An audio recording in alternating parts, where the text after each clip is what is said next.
खास मदद की जरूरत थी और दी भी जानी चाहिए, और एक प्लान तरीके से दी जाए ये और भी अच्छा है।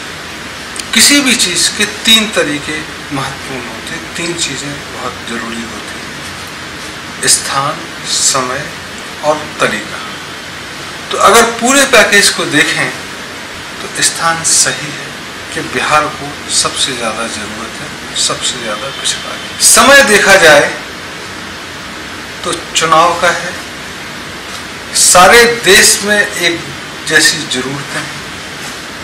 तीसरा चीज जो तरीका है कि आप कैसे देते हो, सहयोग के रूप में देते हो, एक दानदाता के रूप में देते हो या उधार के रूप में देते हो, तीनों चीजों में। तो अगर स्थान देखें तो उसकी घोषणा दिल्ली से होनी चाहिए कि ऐसे ऐसे पैकेज की देश में जरूरत है और बिहार को इतनी ज्यादा जरूरत है कि बिहार का विकास हो जाएगा तो सबका हो जाएगा। तो 1.25 लाख करोड़ बिहार के लिए। प्रश्न आता है कि बिहार के लिए इतना पैकेज है, तब केरल के लिए कितना है, कर्नाटक के लिए कितना, गुजरात के लिए कितना है, नागालैंड, असम, मेघालय के लिए कितना है? क्या सबके लिए 1.25 लाख करोड़ की कमेंसुरेट पैसा है?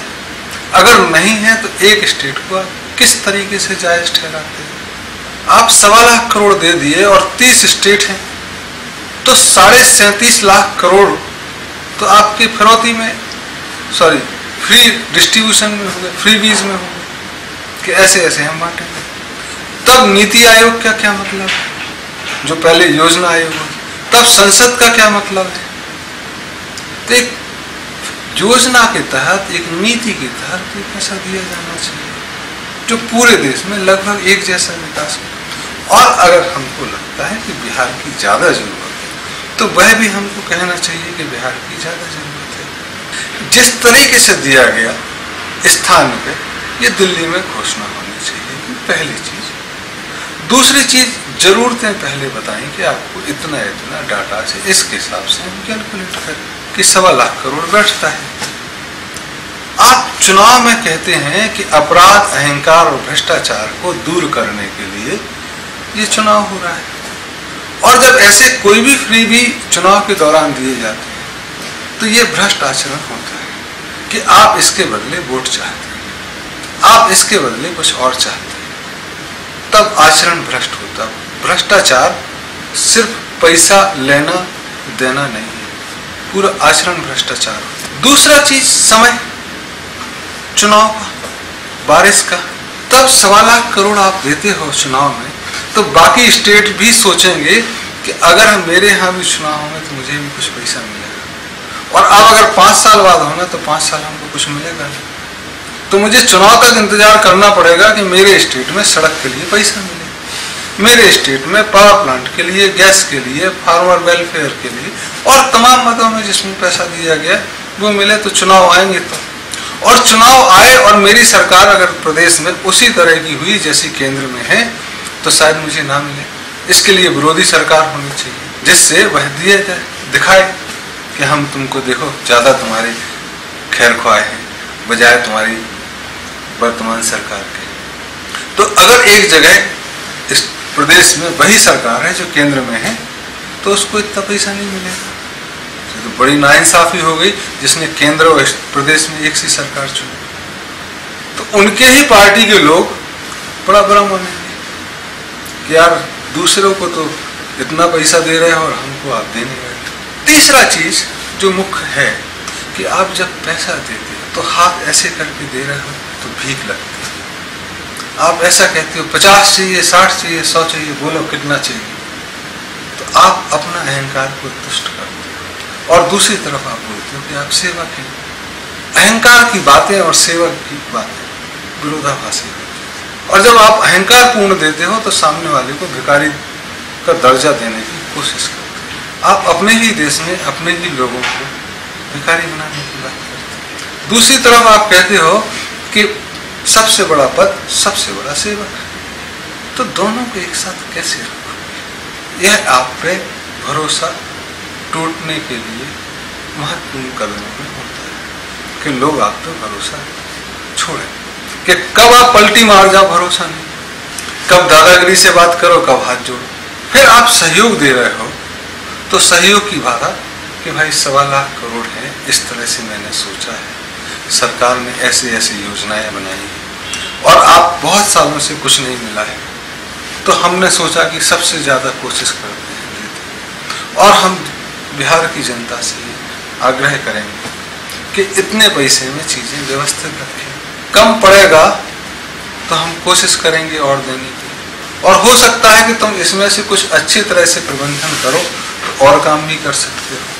तब एक होता सहयोग कि आप विकास चाहते हो। आज आप कहते हो 50 चाहिए, 60 चाहिए, बोलो कितना चाहिए, तो इसको आप कितनी दृष्टि से लोगे? जैसे बच्चों को बोलो कितनी टॉफियाँ चाहिए, 1 2 3 और बच्चे खुश हो गए, तो पापा की वाहवाही करिए, अंकल की वाहवाही, अंकल बहुत अच्छे।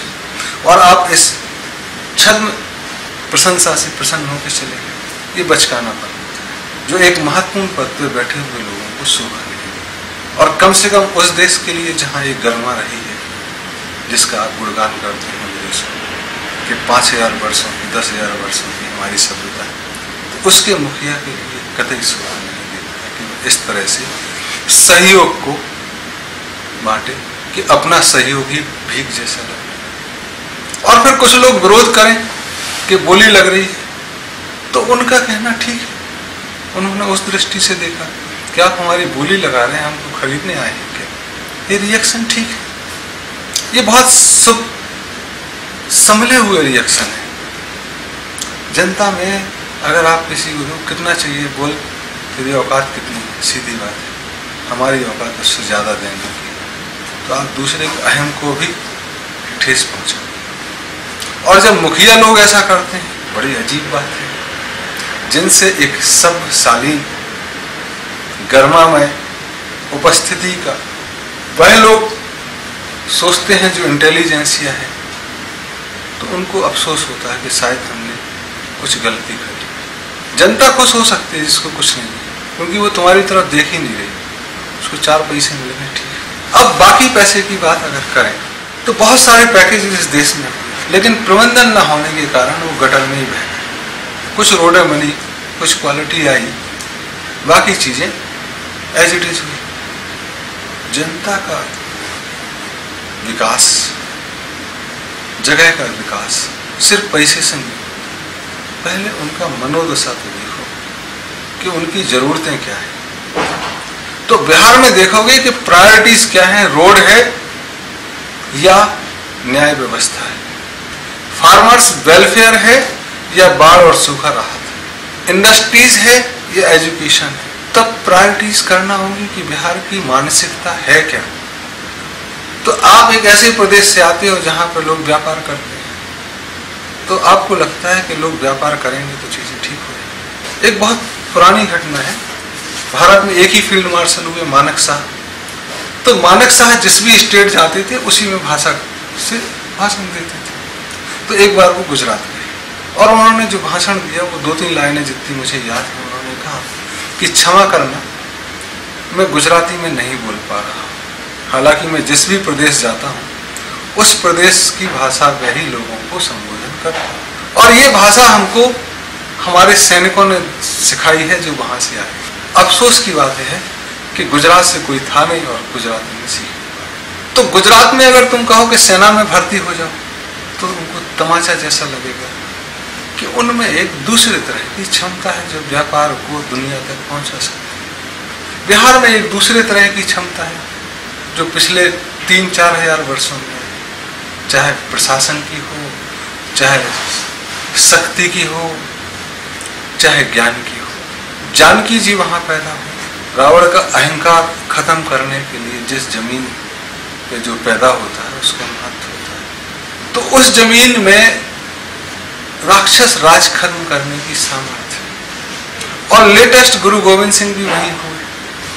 दुनिया में शांति का प्रचार महावीर बुद्ध, जैन वहां से हुए। विक्रमशिला और नालंदा वहां इंडस्ट्रीज है। अगर तुम वहां कहोगे कि इंडस्ट्रीज लगाओ तो उनको कम अच्छा लगेगा। आज की डेट में मुजफ्फरनगर में कपड़े का बड़ा व्यापार है, लेकिन ताज्जुब होगा वहां इंडस्ट्रीज है ही नहीं कपड़े की। कुछ इलाके में सिल्क का व्यापार बहुत होता है, लेकिन सिल्क की इंडस्ट्री नहीं है, तो उनकी तासीर में ही नहीं है इंडस्ट्री चलाना। जैसे गुजरात में व्यापार की तासीर है, उनकी तासीर अलग है, तो सहयोग उस हिसाब से होना है। तो बिहार में जो चीजें हैं, जो गांधी जी ने शुरू की, चंपारण में अन्याय के विरुद्ध लड़ाई लड़ी, वहां न्याय प्राथमिक जरूरी है कि सामाजिक न्याय मिले, उसके लिए बहुत ज्यादा पैसे की जरूरत नहीं। जहां मुखिया लोग बैठे हैं, चाहे वह दिल्ली में और बिहार में भी, वहां से चीजें, क्योंकि जुडिशियल कंकरेंट लिस्ट में संविधान में, उसमें स्टेट भी जिम्मेदार है और सेंटर भी, तो दोनों को मिलकर अगर बिहार की दशा ठीक करनी, और अगर दिल्ली से बैठ के आप सोचते हो बिहार की दशा ठीक करनी, तो कमोबेश बिहार में न्याय व्यवस्था ठीक करने के लिए आपको पूरे देश की न्याय व्यवस्था ठीक करनी पड़ेगी। और बिहार के जो लोग हैं, अगर आप कहते हो कि आपकी सरकार बने या जो भी बने, वो दशा ठीक करना चाहती, तो पहले न्याय व्यवस्था, नहीं तो ये 1.25 लाख करोड़ हो, 2 लाख करोड़ हो, 10 लाख करोड़, सारा का सारा, जैसे कोसी नदी, गंडक नदी, बाढ़ में पानी, समंदर में